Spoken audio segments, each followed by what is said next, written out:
Bonjour à toutes et à tous, bienvenue sur votre chaîne d'information régionale, c'est Grand Littoral TV en ce jeudi 10 octobre. Voici sans plus attendre les prévisions météo et des conditions toujours très changeantes avec parfois du soleil et on pourrait croire à une belle journée de ciel bleu d'un temps sec et dégagé, mais cet après-midi on aura aussi certainement d'intenses passages nuageux avec parfois quelques averses localisées. Et bref, les prévisions restent compliquées aujourd'hui et assez agitées et perturbées. Côté température quand même, le mercure va grimper, 16 degrés à Calais, 15 à Saint-Omer, Dunkerque et à Boulogne. Les prévisions météo complètes juste après ce journal. À la une d'abord, les contrôles routiers renforcés dans la région notamment. Hier sur ces images à Aguines, près de Calais, après un été particulièrement meurtrier sur les routes régionales. Les habitants du secteur de Guines se sont plaints ces dernières semaines aux autorités de voir les incivilités augmenter, notamment la vitesse en ville et le téléphone au volant. En réponse, la gendarmerie mène ses contrôles ponctuels afin de vérifier le bon respect des lois, notamment en termes de vitesse donc, mais aussi d'alcoolémie ou de substances illicites. Explication sur place recueillie pour Grand Littoral TV par Lolita Perron. Sont des opérations qui ont lieu régulièrement en matière de contrôle routier. Deuxièmement, nous avons été sensibilisés, notamment par les élus de Guines, à des problématiques d'insécurité routière, de vitesse rapide en entrée de ville, à des actes d'incivilité. Donc il a semblé opportun de monter cette opération qui a deux buts, des contrôles, mais aussi de la pédagogie par rapport à nos concitoyens. Cette semaine, partout en France et dans la région, les boulangeries s'associent à la lutte contre le sida en proposant la Love Baguette, du pain en forme de ruban pour rappeler le signe symbolique de la lutte contre le sida, le ruban rouge. Une soixantaine de boulangeries des Hauts-de-France participent, notamment ici à Amboutskapelle, près de Dunkerque, la boulangerie Mille et un délices. Ces baguettes solidaires sont vendues au prix de 2 euros, dont 1 euro reversé à l'association Aide à l'origine de cette action.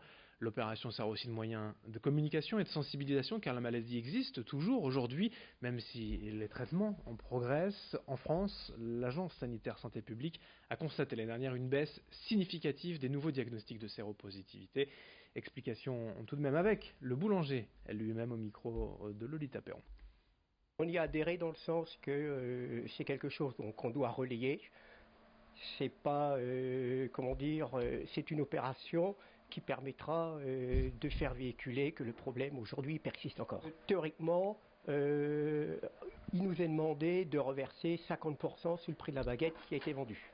Mais en fonction un petit peu de ce que nous on va mettre en place, il est fort possible qu'on reverse tout. L'actualité nationale également en plein débat concernant la loi bioéthique et l'ouverture de la procréation médicalement assistée à toutes les femmes, la fameuse PMA. La délégation régionale de l'association SOS Homophobie organisait hier soir un débat public avec des professionnels du secteur médical, juridique et associatif pour exprimer leur point de vue, mais aussi et surtout celui des familles et des couples qui ont eu recours à la PMA à l'étranger ou pour projet de le faire. L'idée n'était pas d'opposer forcément les pour et les anti-PMA, mais de faire une loi, de construire une loi ensemble, équitable, adaptée aux besoins de chacun. SOS Homophobie souhaite notamment que les parents homosexuels aient les mêmes droits que les parents hétérosexuels en termes de filiation. Explication quant à l'espoir suscité par cette loi au micro de Florine Curec.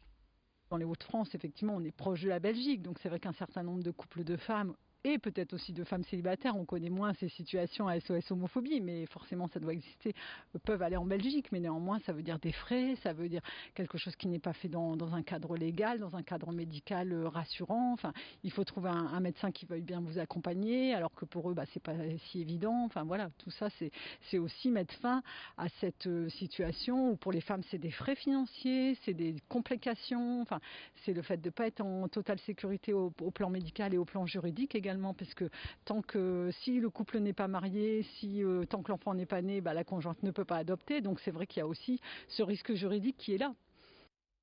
Dans ce journal également, en bref, la gastro-entérite de retour dans la région ces jours-ci. Selon le réseau Sentinelle, les Hauts-de-France subissent une forte activité, 164 cas pour 100 000 habitants. C'est la deuxième région de France la plus touchée. Un rappel essentiel, évident pour éviter d'être contaminé, bien se laver les mains plusieurs fois par jour. Et dans cette édition également, reportage dans l'Audomarois. La CAPSO, communauté d'agglomération du Pays de Saint-Omer, a présenté hier les travaux à venir sur 2 zones d'activité. L'une à Zouafque, prochainement en construction, l'autre en cours d'extension à Saint-Augustin. Pour les deux cas, 80% du foncier a déjà été vendu, soit à des entreprises locales en pleine croissance et qui ont besoin de place, soit à des sociétés extérieures souhaitant s'implanter sur le territoire. Au total, ces zones d'activité devraient permettre, selon un Capso, la création de 250 à 400 emplois. D'autres zones pourraient ainsi être aménagées à l'avenir, puisqu'il faut du foncier pour attirer les entreprises qui créent de l'emploi. La Capso veut leur faciliter la tâche. Explication au micro de Lolita Perron. Lidl sera installé, on l'espère, courant 2022, d'accord, donc démarrage de l'activité. Effectivement, il y aura de la création d'emplois, puisque nous ramenons sur site 2 activités supplémentaires. La partie ultra frais, donc préparation des fruits et légumes, et la préparation aussi des surgelés, voilà, qui sont aujourd'hui délocalisés dans un autre entrepôt.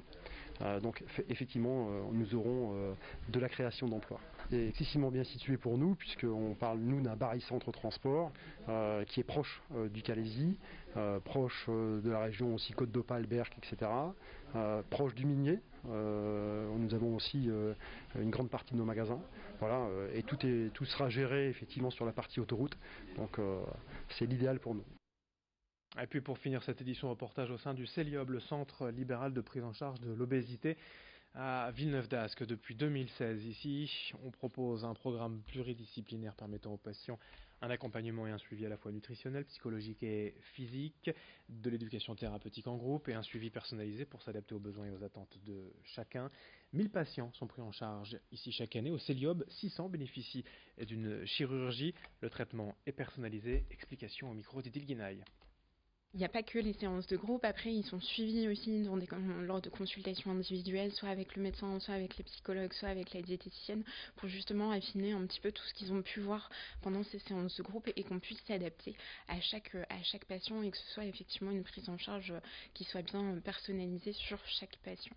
Parce que les patients, ils n'ont pas tous les mêmes problématiques avec l'alimentation qui les a conduits à avoir les problèmes de poids qu'ils ont aujourd'hui. Et donc c'est indispensable de savoir justement identifier sur chaque patient quelle est la problématique pour qu'on puisse lui apporter des réponses adaptées et que ce ne soit pas finalement quelque chose de global qui ne soit pas forcément adapté et dans lequel il ne se retrouve pas.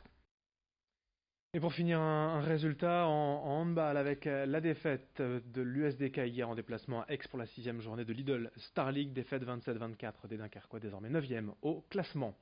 Fin de cette édition, à suivre sur Grand Littoral TV, vos prévisions météo. Très bonne journée à toutes et à tous.